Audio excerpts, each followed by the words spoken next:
Hello friends, welcome back to my channel. இது வரைக்கும் நம்ம சேனலை சப்ஸ்கிரைப் பண்ணலாம், சப்ஸ்கிரைப் பண்ணுங்கள், ஷேர் பண்ணுங்கள், கமெண்ட் பண்ணுங்கள். இன்றைக்கி நம்ம பார்க்கக்கூடிய வீடியோஸ் என்ன அப்படின்னாக்கல, அதாவது இயற்கை விவசாயம் செய்ய விரும்பும் விவசாயிகளும் சரி, இயற்கை விவசாயத்தில் ஈடுபட்டு இருக்கக்கூடிய விவசாயிகளும் சரி, அவங்களுடைய மனநிலை எப்படி இருக்குது அப்படின்னு சொல்லிட்டு தான் நம்ம ஒரு சின்ன ஒரு டிஸ்கஷன் தான் இந்த வீடியோவில் வந்து நம்ம பார்க்குறோம். என்னென்னாக்கல, நம்மளுக்கு வந்து ஒரு விவசாயி வந்து கால் பண்ணியிருந்தார்.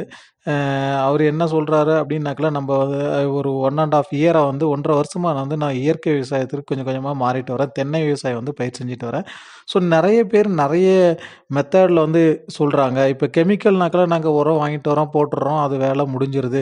அதே சில கவர்மெண்ட் ஆர்கனைசேஷனில் கூட கேட்குறம்போது, நீங்கள் டைரெக்டாக இயற்கை விவசாயத்துக்கு வந்து மாறாதீங்க, உங்களுக்கு வந்து மகசூல் இழப்பு ஏற்படும், அந்த மாதிரி வந்து நிறைய வந்து சொல்கிறாங்க.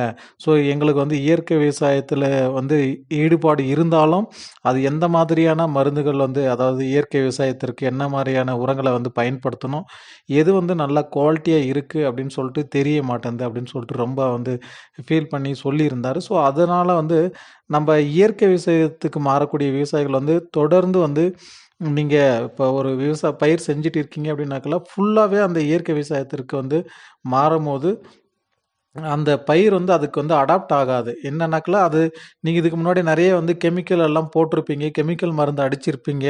ஸோ அதுக்கான ரெசிஸ்டன்ட் வந்து அந்த செடியில் இருக்கும். இப்போ எக்ஸாம்பிள் வந்து ஒரு செடிக்கு வந்து பூச்சிக்காக மருந்து அடிக்கிறீங்க அப்படின்னாக்கல, அந்த கெமிக்கல் ஒரு 3 எம்எல் போட்டு ஒரு லிட்டருக்கு அடிக்கிறீங்கனாக்கல, அந்த ரெசிஸ்டன்ட் பவரோட தான் அது இருக்கும். அதே நம்ம ஆர்கானிக்காக அடிக்கிறபோது அந்த பூச்சி ஈஸியாக வந்து அந்த செடியை பூச்சி தாக்குதல் வந்து உண்டு பண்ணுறதுக்கான வாய்ப்புகள் வந்து ரொம்ப ஜாஸ்தி இருக்குது. ஸோ அதனால தான் வந்து கொஞ்சம் கொஞ்சமாக நம்ம இன்டகிரேட்டடாக, அதாவது ஒருங்கிணைந்த பண்ணை, ஒருங்கிணைந்த பூச்சி மேலாண்மை, ஒருங்கிணைந்த நோய் மேலாண்மை அப்படின்னு சொல்லிட்டு வந்து சொல்லியிருக்காங்க இல்லையா, அந்த மெத்தடில் வந்து நீங்கள் ஃபாலோ பண்ணுங்கள்.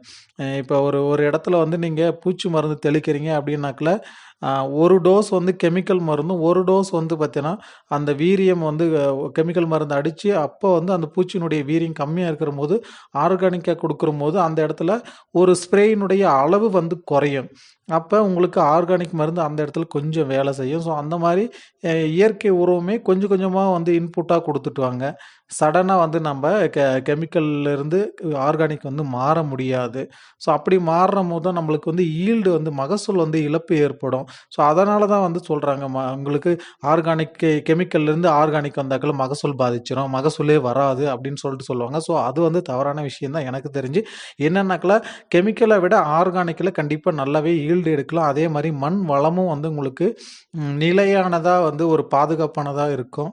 அதிலிருந்து வரக்கூடிய நம்மளுக்கு வரக்கூடிய அவுட்புட் எதுவாக இருந்தாலும் சரி, அது அதனுடைய அவுட்புட் வந்து நம்மளுக்கு ஒரு குவாலிட்டியானதாகவும் தரமானதாகவும் கிடைக்கும். அதை நம்ம எடுத்துக்கிற போது நம்ம உடலுமே வந்து எதிர்ப்பு சக்தியோடு இருப்போம். இப்போ நிறைய கெமிக்கல் வந்து உரங்கள், பூச்சிக்கொல்லிகள் வந்து பயன்படுத்துறதுனால தான் நிறைய நோய் தாக்குதல் வந்து ஏற்படுறதுக்கான நம்மளுடைய உடம்பு வந்து எதிர்ப்பு சக்தி இல்லாமல் இருக்குது. ஸோ அதனால் நீங்கள் வந்து கண்டிப்பாக வந்து ஆர்கானிக்கு மாறுறது வந்து எந்த ஒரு தப்பும் இல்லை. ஸோ நீங்கள் கொஞ்சம் கொஞ்சமாக அதனுடைய தன்மைக்கு ஏற்றவாறு எந்த இடத்துல ஆர்கானிக் கொடுத்தாக்கல அது கரெக்டாக வேலை செய்யும்னு சொல்லிட்டு கொஞ்சம் அனலைஸ் பண்ணிவிட்டு, ஆர்கானிக் எந்தெந்த இடத்துலலாம் கொடுக்க முடியுமோ முடிஞ்ச அளவுக்கு அதை யூஸ் பண்ணுங்கள்.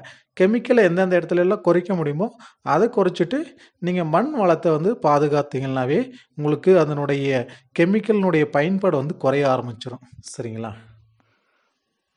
ஸோ விவசாயம் அப்படின்றது ஒரு ஹார்ட் அண்ட் சயின்ஸ், ஒரு அறிவியல், ஒரு கலை அப்படின்னு சொல்லிட்டு சொல்லலாம். என்னன்னாக்கா, நீங்கள் ஒரு விஷயத்தை வந்து தெரிஞ்சுக்கிறீங்க அப்படின்னாக்கா, நீங்கள் ஒரு ப்ராக்டிக்கலாக வந்து செஞ்சு பாருங்கள். யாராச்சும் ஒரு விஷயம், இப்போ ஏதோ ஒரு பஞ்சகாவியை செய்ய சொல்கிறாங்க, இல்லை ஜீவாமிர்தம் செய்ய சொல்கிறாங்க, மீன் அமிலம் செய்ய சொல்கிறாங்கன்னா, அது ஒரு சின்ன ட்ரையல் பேஸில் செஞ்சு யூஸ் பண்ணி பாருங்கள். அது நல்லா இருக்குது, நம்மளுக்கு இல்லை அதில் ஏதாச்சும் ஒரு ப்ளஸ் ஆர் மைனஸ் இருக்குது அப்படின்னாக்கா, அதை சரி பண்ணிவிட்டு அடுத்ததுக்கு நீங்கள் இன்னும் பெஸ்ட்டாக பண்ண ஆரம்பிங்க. ஸோ அந்த மாதிரி தான் வந்து விவசாயத்தை நம்ம கொஞ்சம் ஒரு கொஞ்சம் சேஞ்சஸ் கொண்டு வந்தால் மட்டும்தான் நம்ம இதில் வந்து சம்பாதிக்க முடியும். அதே மாதிரி வந்து புது புது டெக்னாலஜியை கொஞ்சம் கொண்டு வாங்க. அதனால் வந்து நம்மளுக்கு வந்து அந்த நம்ம ஈல்டு வந்து கண்டிப்பாக லாஸ் ஆகிறதுக்கான சான்சஸ் வந்து இல்லை. நம்ம மகசூல் வந்து அதிகமாகும், வேலையாட்களுடைய அளவும் வந்து குறைய ஆரம்பிக்கும். அது மாதிரி வந்து நீங்கள் புது புது விஷயங்களில் வந்து தெரிஞ்சுக்காங்க. அது சின்ன அளவில் வந்து பயன்படுத்தி பாருங்கள். அது நல்லா இருக்குனாக்கல நம்ம இப்போ எல்லா இடத்துக்கும் வந்து அதே இம்ப்ளிமெண்டேஷன் வந்து பண்ணலாம். சரிங்களா?